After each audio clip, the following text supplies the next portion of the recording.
nggak bisa kita seperti ini terus. Akhirnya ketika di sana mereka menaikkan harga, itu juga berpengaruh terhadap harga daging di dalam negeri. Tentunya ini bisa menjadi solusi adalah ketika kita mengembangkan sentra peternakan sapi di Indonesia.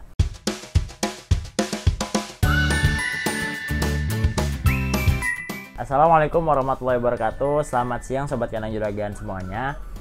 Kali ini saya Far Ramadan akan membawakan sebuah segmen yang membahas mengenai isu-isu yang sedang panas dan cukup banyak diperbincangkan hari ini dan beberapa waktu ke belakang, yaitu adalah kenaikan harga daging sapi yang terjadi di tanah air kita ini. Nah, ini kenapa cukup banyak diperbincangkan? Karena berbarengan dengan kenaikan harga juga pada komoditas-komoditas lain, termasuk juga berpengaruh pada daging sapi yang merupakan salah satu komoditas yang sangat strategis ya gitu. Nah, tentunya ini daging sapi kan banyak dikonsumsi oleh rumah tangga, baik pun usaha-usaha seperti HoReCa ya, hotel, restoran, kafe. Ya, paling banyak di Indonesia, kuliner-kuliner Indonesia juga banyak menggunakan daging sapi seperti pedagang bakso, soto, dan lain-lainnya. Nah, ini saya mengutip berita dari beberapa portal berita yang sudah cukup umum ya. Nah, ini pertama ada dari kompas.com. Nah, ini beritanya tanggal 2 Maret 2022, artinya cukup baru ya.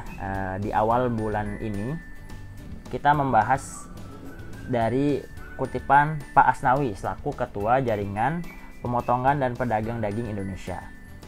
Nah, harga daging melonjak hingga tembus Rp140.000 per kilogramnya. Yang normalnya biasanya itu hanya di kisaran Rp120.000 per kilogram. Artinya ini ada kenaikan sebesar Rp20.000. Ini hampir mungkin sekitar 15%-an ya. Lumayan tinggi nih kenaikannya.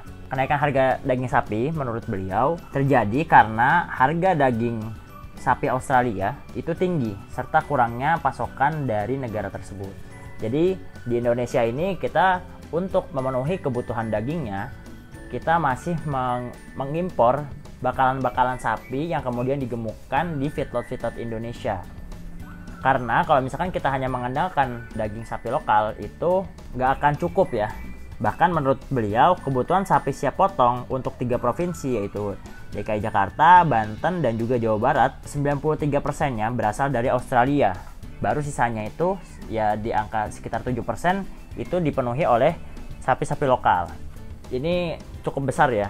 Nah, dan tentunya makanya ketika ada pengaruh di hulunya yaitu dari Australia, dan baik itu dari segi harga ya meningkat, kemudian juga supply-nya berkurang. Nah, ini menyebabkan kenaikan harga ya. Kenaikan harga yang tadi sekitar 15%-an. Bibit rumput varietas unggul yang dirilis oleh BB Biogen yaitu rumput Biogras, rumput Biovitas. Bagi Sobat Kandang Juragan yang ingin memesan bibit rumput Biogen, bisa menghubungi kontak kami yang tertera di bawah ini.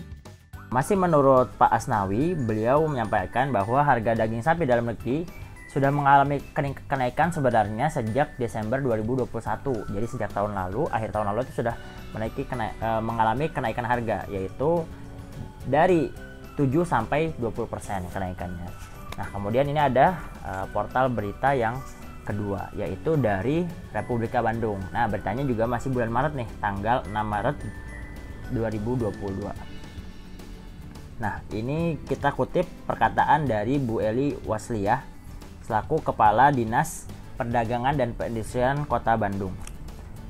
Beliau menyebutkan bahwa lonjakan harga daging sapi disebabkan oleh kenaikan harga ternak dan daging sapi yang diimpor dari Australia dan New Zealand. Nah, jadi sama ya.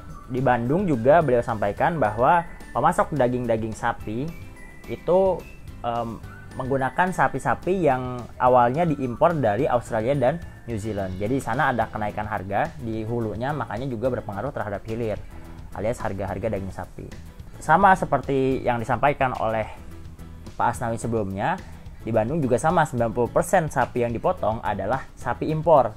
Kemudian untuk daging beku, jadi kan biasanya kita itu di Indonesia ngimpornya ada dua bentuk untuk memenuhi kebutuhan daging sapi dalam negeri. Yang pertama itu kalau dari Australia, New Zealand itu mengimpor sapi bakalan. Jadi sapinya masih hidup, kita kirim ke Indonesia, kemudian digemukkan dan dipotong di dalam negeri.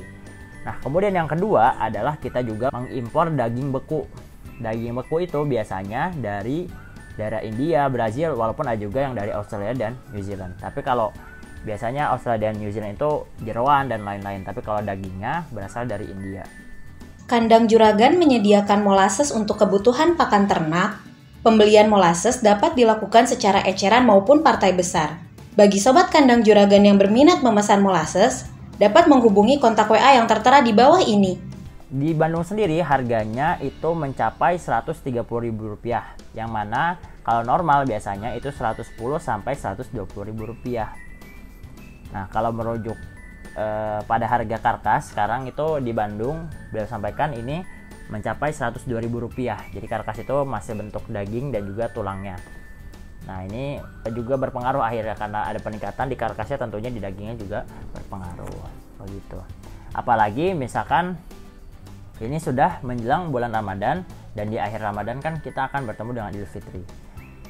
Nah, ini peningkatan harganya diperkirakan mencapai Rp140 sampai Rp150.000 nanti harganya per kilogram. Ini disebabkan meningkatnya permintaan ya. Jadi setiap Ramadan maupun juga bulan Idul Fitri itu peningkatannya permintaannya meningkat. Kalau untuk Ramadan itu 2 sampai 3 kali lipat. Sedangkan kalau Idul Fitri ini luar biasa ya.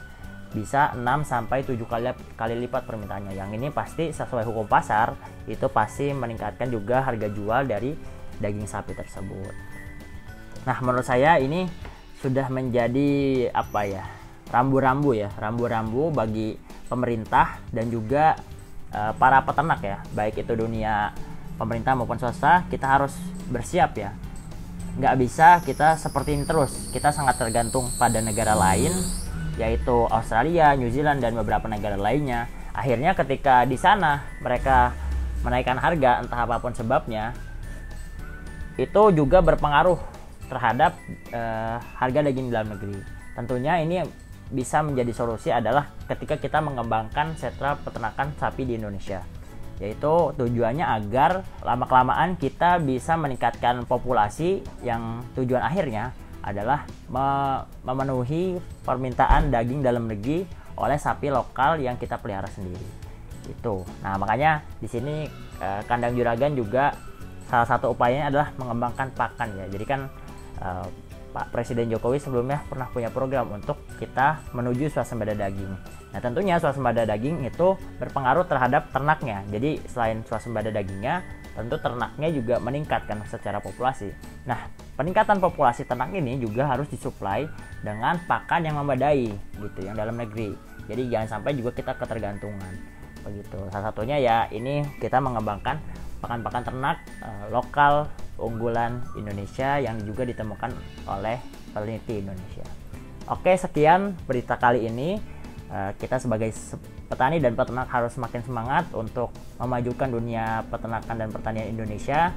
Sampai bertemu pada video-video berikutnya. Terima kasih sudah menonton sampai habis. Jangan lupa klik like pada video ini jika suka dan subscribe channel Kandang Juragan. Sampai bertemu pada video-video berikutnya. Wassalamualaikum warahmatullahi wabarakatuh.